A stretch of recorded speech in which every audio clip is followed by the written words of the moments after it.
क्या आप जानते हैं बिटसेट 2026 के अंदर कई सारे प्रॉब्लम्स को आप विदाउट एनी सब्जेक्ट नॉलेज भी जो है क्रैक कर सकते हैं। बस यहाँ पे रिक्वायरमेंट रहती है स्मार्टनेस की और बेसिक। अगर आपको क्लास 10 तक का भी नॉलेज क्लियर है तो ऐसे क्वेश्चंस आप जरूर से जो है सॉल्व कर सकते हैं और इन्हीं को ज्यादातर स्टूडेंट्स यहाँ पे शॉर्ट ट्रिक्स भी कहते हैं। तो इसी तरीके की इंपॉर्टेंट शॉर्ट ट्रिक्स यहाँ पे मैं क्वेश्चंस में आपको अप्लाई करके दिखाना चाहता हूँ, क्योंकि फर्स्ट अटेम्प्ट में भी कई सारे ऐसे क्वेश्चंस थे जो कि स्टूडेंट्स इनके बेसिस पे कर सकते थे एंड सेकंड अटेम्प्ट में भी आप सेम चीज जो है एक्सपेक्ट कर सकते हो। तो वीडियो को एंड तक जरूर देखिएगा ताकि सारी चीजें आपको क्लियर हो जाए।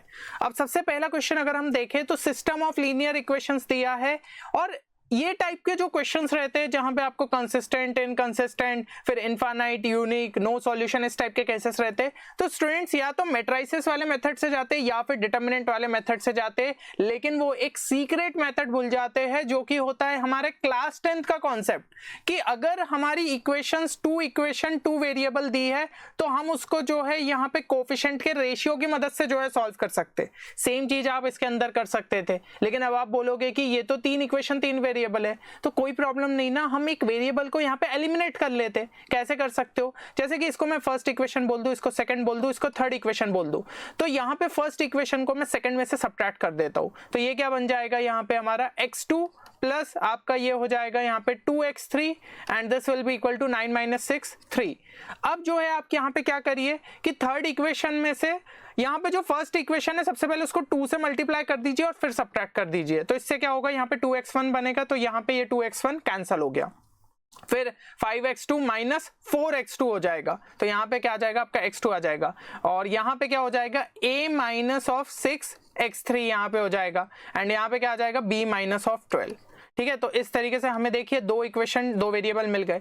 अब जब भी इनफाइनाइट नंबर ऑफ सॉल्यूशंस की बात हो रही हो तो आपको याद रखना है कि a1 by a2 is equal to b1 by b2 is equal to c1 by c2।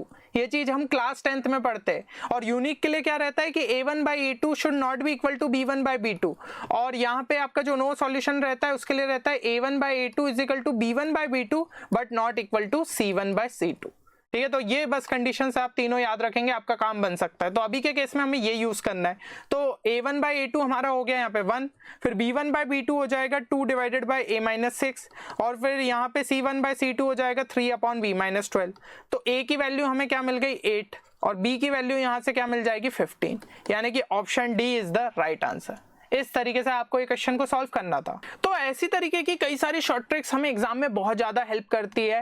Plus अभी जो लास्ट टाइम है वो आपको रिवीजन के लिए अच्छे तरीके से यूटिलाइज करना चाहिए और इन सब चीजों में आपको हमारा बिटसेट 2026 क्रैश कोर्स और रैपिड रिवीजन कोर्स लास्ट में बहुत ज्यादा हेल्प कर सकता है। ठीक है, क्रैश कोर्स के अंदर तो कई सारी आपको जो है यहाँ पे इंपॉर्टेंट शॉर्ट ट्रिक्स बताई गई है, प्लस जो आपका यहाँ पे पर्टिकुलरली वीक चैप्टर्स और जो डिलीटेड चैप्टर्स है उन पे आप लास्ट में फोकस कर सकते हो। मॉक टेस्ट भी इसमें आपको जो है काफी सारे मिल जाते हैं, तो रोज की आपकी अच्छे से प्रैक्टिस हो सकती है। बाकी जैसे कि अब टाइम थोड़ा कम है, आपको लग रहा है कि नहीं मुझे कंसाइज मैनर में चीजों को अगर देखना है तो रैपिड रिवीजन कोर्स को चेक कर सकते हो। यहाँ पे अगर मैं डिफरेंसेस भी बताऊं तो रैपिड रिवीजन कोर्स लगभग 50 घंटे का और क्रैश कोर्स लगभग 100 घंटे का है। ठीक है, इसमें चीजें थोड़ी डिटेल में तो पर्टिकुलरली वीक और डिलीटेड चैप्टर्स पे आप ज्यादा फोकस कर सकते हो और बाकी इस तरीके से सभी चीजें हमें जो है देखने को मिल जाती है। क्रैश कोर्स में डेफिनेटली मटेरियल यहाँ पे ज्यादा है और आपको बेटर यहाँ पे कॉस्ट में जो है मिल रहा है, तो आप अपने हिसाब से कन्वीनियंस के हिसाब से चेक कर सकते हैं। बस इन स्पेशल डिस्काउंट कूपन कोड को अप्लाई करना ना भूले और ये ऑफर बहुत लिमिटेड टाइम के लिए, तो आप जल्द से जल्द जो है इनको चेक कर सकते हैं। सिंपली हमारी वेबसाइट पे जाके आप इन कोर्सेस में एनरोल कर सकते हैं। अब यहाँ पे अगर हम नेक्स्ट क्वेश्चन देखें तो for a greater than 0 let x equal to ये और y इज इक्वल टू इस तरीके से दिया है। मतलब x जो है हमें किसके टर्म्स में दिया है, t के टर्म्स में दिया है, यहाँ पे आप जो है देख सकते हो, और y भी जो है हमारा किसके टर्म्स में दिया है, t के टर्म्स में दिया है। बाकी a तो हमारा जो है कोई कांस्टेंट वैल्यू है। अब आपको dy बाई dx करना है, तो आपको क्या करना रहेगा, आप सबसे पहले dy बाई dt निकालोगे, फिर dx बाई dt निकालोगे, फिर इन दोनों को जो है डिवाइड करोगे, फिर स्क्वायर करोगे और +1 करोगे, है ना, यही आपका कॉन्सेप्ट रहेगा। लेकिन ये क्वेश्चन और भी काफी इजीली किया जा सकता था 2-3 स्टेप के अंदर, जबकि यहाँ पे स्टेप्स काफी बढ़ जाती है और बिटसेट में अगर थोड़ा सा भी टाइम सेव कर लो ना, वो आपको दूसरे क्वेश्चंस में जो है इन्वेस्ट करके आप अपने अटेम्प्ट्स बढ़ा सकते हो। तो यहाँ पे जैसे कि अगर हम देखें x इक्वल टू ये लिखा है, आपका फोकस सिर्फ ये होना चाहिए, यहाँ पे आपको साइन इनवर्स टी और कॉस इनवर्स टी दिख रहा है ना, तो ये चीज याद रखो, sine inverse T plus cos inverse T के बीच का रिलेशन होता है कि इन दोनों का सम π/2 के बराबर रहता है।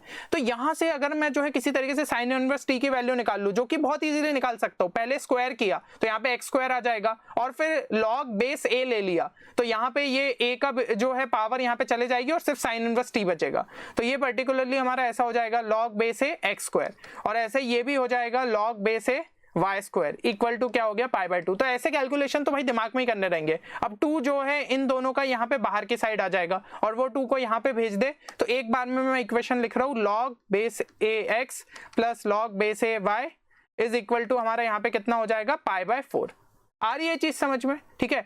अब यहाँ पे चाहो तो आप डायरेक्टली जो है एक बार में डिफरेंशिएट कर दो, नहीं तो इसको log a एक्स वाई और is equal to log base A pi by 4 लिख के भी कर सकते हो, जैसी आपकी इच्छा हो।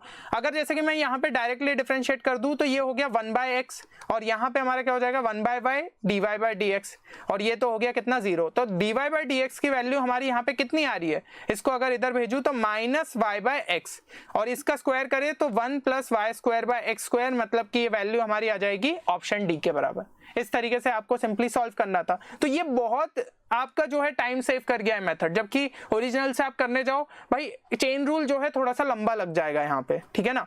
अब नेक्स्ट क्वेश्चन अगर देखें तो ये इंटीग्रेशन का है। आधे स्टूडेंट्स तो भाई इंटीग्रेशन का क्वेश्चन देख के ही छोड़ देते, लेकिन यहाँ पे एक सिंपल सी चीज याद रखो कि इंटीग्रेशन और डिफरेंशिएशन यहाँ पे रिवर्स प्रोसेसेस है। तो अगर आपको इंटीग्रेशन में यहाँ पे डेफिनेट इंटीग्रेशन का क्वेश्चन नहीं है, मतलब लिमिट्स नहीं दी है, तो एक मेथड आप यूज कर सकते हो जो कि होता है रिवर्स रूल। हमने क्या करा, यहाँ पे आपको ये एक्सप्रेशन देके रखा है, दोनों साइड यहाँ पे डिफरेंशिएट कर दो। अब जब डिफरेंशिएट करोगे तो इंटीग्रेशन का साइन चला जाएगा, बचेगा बस ये टर्म, ठीक है, जो अंदर लिखा है इंटीग्रेशन के। और यहाँ पे अगर जो है हम डिफरेंशिएट करें तो बस यहाँ पे क्या लग जाएगा, आपका प्रोडक्ट रूल लग जाएगा। तो सबसे पहले हो गया a डैश एक्स ई की पावर कॉट इनवर्स एक्स, और यहाँ पे हमारा जो है क्या हो जाएगा ax इंटू ये वाले का डिफरेंशिएशन, तो ये हो गया e की पावर कॉट इनवर्स x, और यहाँ पे हो जाएगा -1 अपॉन 1 प्लस एक्स स्क्वायर, है ना। बाकी कांस्टेंट तो हमारा जो है सिंपली यहाँ पे 0 हो जाएगा। अब आप e की पावर कॉट इनवर्स x से जो है छुटकारा यहाँ पे पालोगे, इतना टर्म आपको जो है देखने को मिल रहा है। इसमें भी जो है एलसीएम अगर ले लूँ तो ये हो जाएगा अपना इस तरीके से, और यहाँ -ax, ठीक है, ये चीज आ गई। लेकिन अब ax की वैल्यू कैसे निकाले, तो टेंशन मत लो, यहाँ पे ऑप्शंस हमारे सामने है ना, तो ax की एक एक वैल्यू यहाँ पे डाल के चेक कर लो। जैसे यहाँ पे -x देखूं तो ये कितना हो जाएगा, यहाँ पे -1 हो जाएगा, है ना, उसका डिफरेंशिएशन, तो ये हो गया -1 प्लस एक्स स्क्वायर, और यहाँ पे क्या हो जा रहा है, यहाँ पे आपका प्लस x हो जा रहा है, ठीक है, क्योंकि -x डालूंगा। तो हम देख रहे हैं कि ये जस्ट कंप्लीटली इसके नेगेटिव में है, ठीक है ना। इसका मतलब यहाँ पे आपको x डालना चाहिए था, तो सीधा आपको आंसर मिलता, तो option B is the right answer. बाकी ऑप्शंस चेक करने की जरूरत ही नहीं है, क्योंकि एक अगर ये एक्सप्रेशन आ जा रहा है तो दूसरा ऐसा कोई आएगा ही नहीं रूट वाला टर्म जो कि सेटिस्फाई करे, क्लियरली अपन को दिख रहा है। तो बस कितने सिंपली जो है ये क्वेश्चन कर लिया, इंटीग्रेशन का ज्यादा कुछ अपन को यहाँ पे लफड़ा करने की जरूरत ही नहीं पड़ी।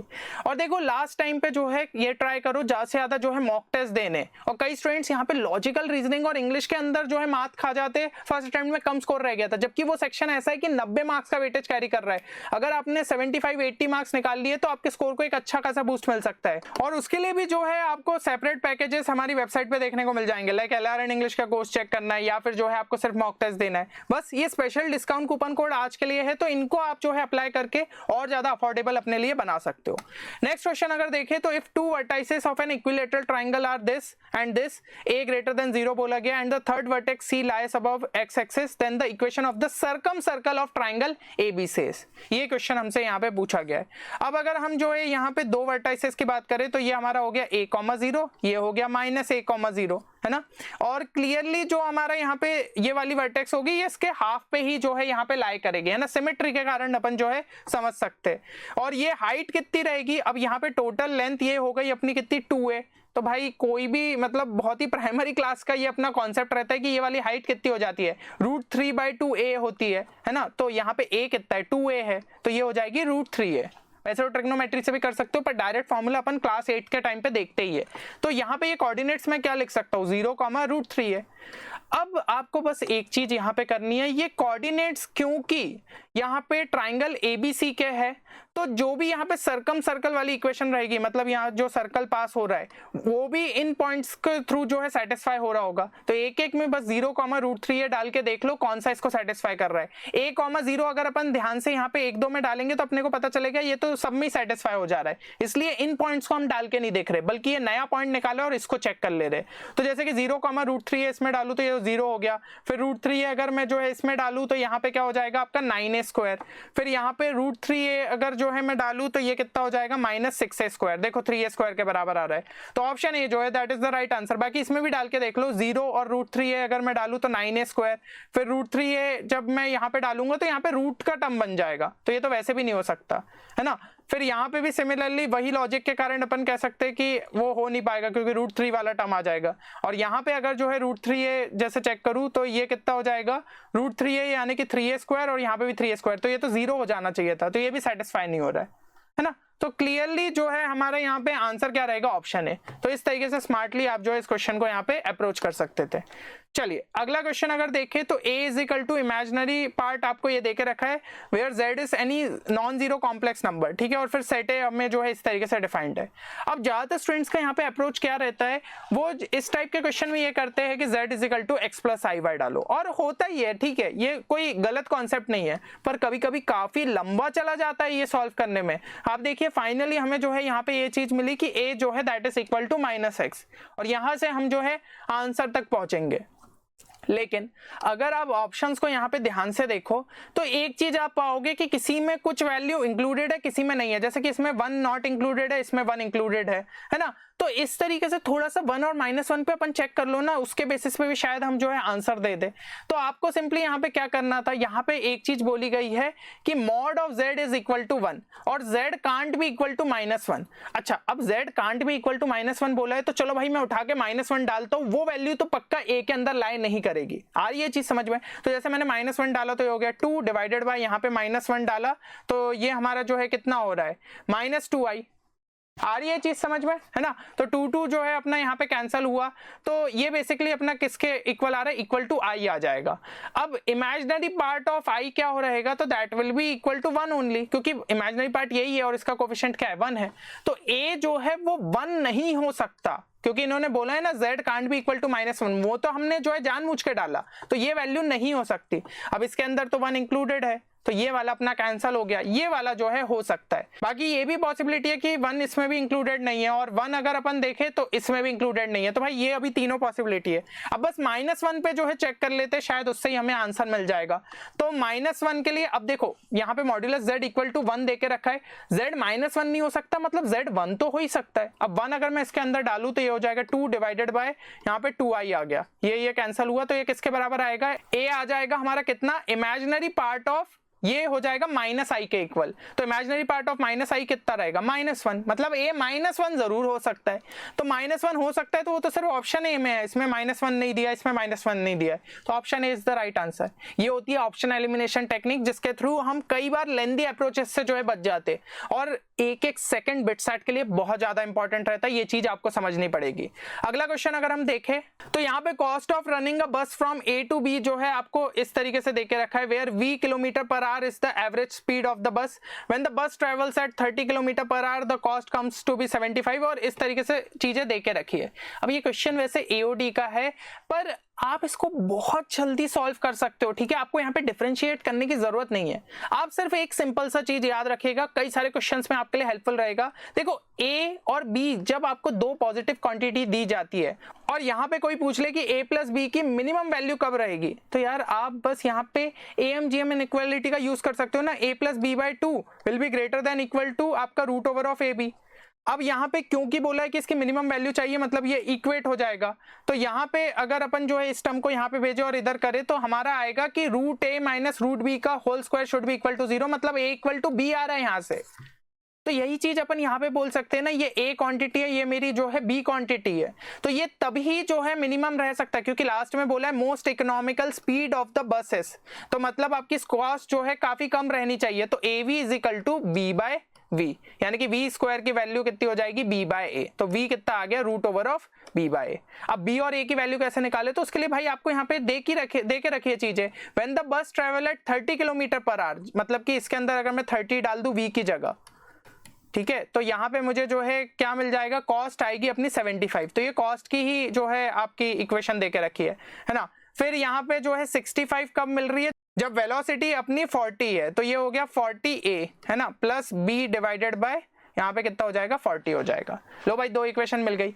अब लेकिन स्टूडेंट्स क्या करेंगे, फिर से मैं बोल रहा हूँ, देखो टाइम कैसे सेव कर सकते हैं। यहाँ पे ए और बी की जो है इंडिविजुअली वैल्यू निकालने चाहेंगे, पर क्या आपसे ए और बी की इंडिविजुअली वैल्यूज पूछी है, हमें यहाँ पे बी बाय ए की वैल्यू चाहिए। तो क्या मैं कुछ ऐसा तिकड़म नहीं लगा सकता हूँ कि भाई बी और ए की बी बाय ए वाला ही रेशियो अपन को सीधा मिल जाए, हमें अलग अलग वैल्यू निकालने की जरूरत नहीं पड़े, टाइम सेव हो सकता है।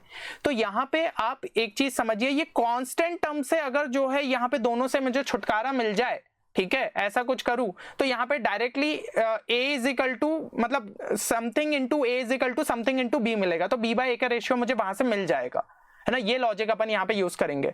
तो 75 और 65 के लिए अगर हम जो है ध्यान से देखें तो इन दोनों से मुझे जो है छुटकारा पाना है, मतलब इनको मैं सेम बना लेता हूँ इक्वेशन में, ठीक है। तो ये कैसे हो सकता है, इनके एलसीएम लेने से, समझ रहे हो इस चीज को।